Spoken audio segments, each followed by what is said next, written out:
जय माताजी friends, welcome back to वाघेलास खाना खजाना। આજે આપણે બનાવીશું ઠંડીમાં ચા સાથે ગરમા ગરમ ટેસ્ટી એવો ક્રિસ્પી નવો લીલા ધાણાનો નાસ્તો। તો આપણે કોથમીર એટલે કોથમીર વડી જે મહારાષ્ટ્રમાં એકદમ ફેમસ છે તે બનાવીશું। તો તમને જો મારી રેસિપીઓ ગમતી હોય અને તમે હજુ સુધી મારી ચેનલને સબસ્ક્રાઈબ ના કરી હોય તો પ્લીઝ મારી ચેનલને જરૂરથી સબસ્ક્રાઈબ કરી લેજો। લાઈક, કોમેન્ટ અને શેર કરવાનું બિલકુલ ના ભૂલતા। તો મેં અહીંયા એક મોટો બંચ લીલા ધાણા લઈ લીધા છે, એકદમ સારી રીતે ધોઈ અને તેને કોરા કરી લીધા છે। હવે એક મોટું બાઉલ લઈ તેની અંદર એક વાટકી ઝીણો બેસન એડ કરી દઈશું અને 3 ચમચી જેટલો ચોખાનો લોટ એડ કરીશું। ચોખાનો લોટ એડ કરવાથી આપણો જે આ નાસ્તો છે એકદમ ક્રિસ્પી બનીને રેડી થશે। અને તેની સાથે આદુ, લસણ અને લીલા મરચાંની પેસ્ટ એડ કરીશું। અડધી ચમચી જેટલું જીરું, 1 ચમચી જેટલા સફેદ તલ, એકદમ થોડી હળદર, 1 પિંચ હિંગ, મીઠું સ્વાદ પ્રમાણે એડ કરીશું। થોડું લાલ મરચું એડ કરીશું, આપણે લીલા મરચાં પણ એડ કર્યા છે। અડધી ચમચી જેટલો ગરમ મસાલો એડ કરીશું અને અડધી ચમચી જેટલું ધાણા જીરું એડ કરીશું। હવે બધા જ મસાલાને લોટ સાથે મિક્સ કરી લેશું। હવે જે ધાણા ધોઈને રાખ્યા હતા તેને એકદમ ઝીણા સમારી લીધા છે, તો તે 3 વાટકી જેટલા ધાણા થયા છે। તો 3 વાટકી જેટલા ધાણા એડ કરી દઈશું એકદમ ઝીણા સમારીને। હવે તેને પણ લોટ સાથે એકદમ સારી રીતે મિક્સ કરી લઈશું। ધાણાનું જે પ્રમાણ છે એ થોડું વધારે રાખવાનું છે લોટ કરતાં, જેથી તેનો જે ટેસ્ટ છે એકદમ સરસ આવે। તો લોટ સાથે ધાણાને એકદમ સારી રીતે મિક્સ કર્યા પછી તેની અંદર અડધો લીંબુનો રસ એડ કરીશું અને 1 થી 2 ચમચી જેટલું તેલ એડ કરીશું, જેથી આપણો જે આ નાસ્તો છે એકદમ સોફ્ટ બનીને રેડી થાય। તેલ અને લીંબુના રસને એકદમ સારી રીતે મિક્સ કરી લેશું। તમે થોડી ખાંડ પણ એડ કરી શકો છો જો તમને થોડું ગળ્યું પસંદ હોય તો। હવે થોડું પાણી એડ કરીશું અને લોટ બાંધી લઈશું। એકદમ મીડિયમ બાંધવાનો છે, એકદમ થોડો ઢીલાશ પડતું। થોડું પાણી એડ કરીશું જેથી પાણી વધારે ના પડી જાય એટલા માટે। તો બસ આ જ રીતનું બેટર છે એને રેડી કરવાનું છે થોડું મસળીને। તો બેટર રેડી થઈ ગયું છે।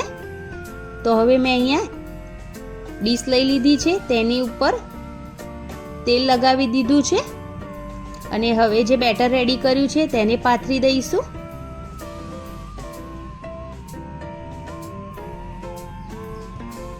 અને ફેલાવી લઈશું। હું અહીંયા અડધી જ ડીશમાં બેટરને ફેલાવી રહી છું, જેથી એક સરખા પીસ મળી રહે એટલા માટે।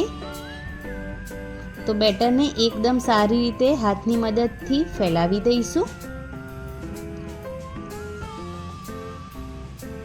અને ત્યાર પછી તેની પર થોડા વ્હાઈટ તલ એડ કરી દઈશું, જેથી દેખાવે પણ જે આ કોથમીર વડી છે એ ખૂબ જ સરસ દેખાય એટલા માટે।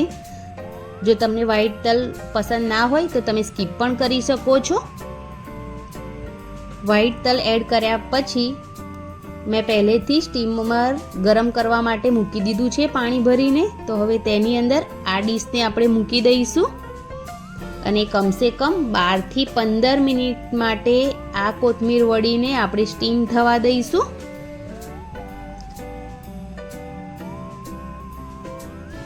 હાઈ ફ્લેમ પર જ સ્ટીમ થવા દેવાની છે 12 થી 15 મિનિટ।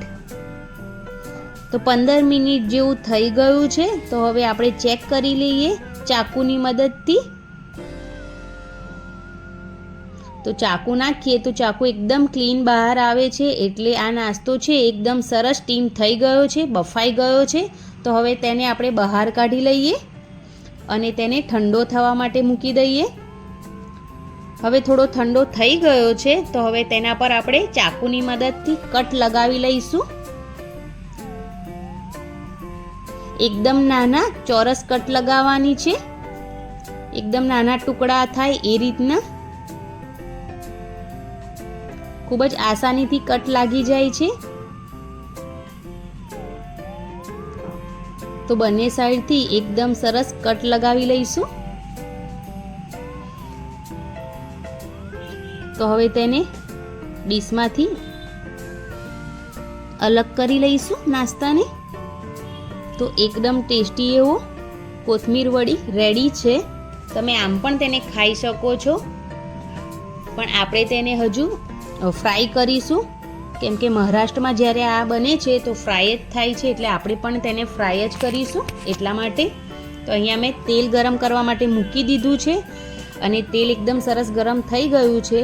તો હવે તેની અંદર વડી એડ કરી દઈશું અને ગેસની જે ફ્લેમ છે એ મીડિયમ કરી દઈશું અને એક સાઈડ પર 1 મિનિટ જેવું તેને ફ્રાય થવા દઈશું 1 મિનિટ માટે.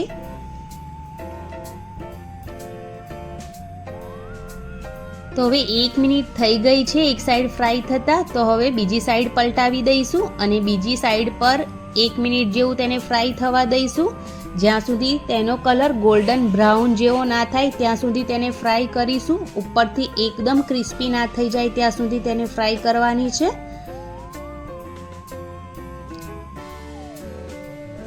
સાઈડ પલટાવી અને તેને એકદમ ક્રિસ્પી થાય ત્યાં સુધી ફ્રાય કરીને રેડી કરી લઈશું આપણે આ કોથમીર વડીને. તો હવે એકદમ સરસ ફ્રાય થઈ ગઈ છે, તો તેને તેલમાંથી બહાર કાઢી લઈશું અને આ જ રીતથી બાકીની જે બધી કોથમીર વડી છે તેને ફ્રાય કરીને રેડી કરી લઈશું. તો મેં અહીંયા બધી જ કોથમીર વડીને ફ્રાય કરીને રેડી કરી લીધી છે. તો ચાલો તેને સર્વ કરી લઈએ. તો છે ને એકદમ આસાન રેસીપી. તો તમે જરૂરથી આ રેસીપી ટ્રાય કરજો અને મારી ચેનલને સબસ્ક્રાઇબ કરવાનું બિલકુલ ના ભૂલતા. લાઈક, કોમેન્ટ અને શેર જરૂરથી કરો.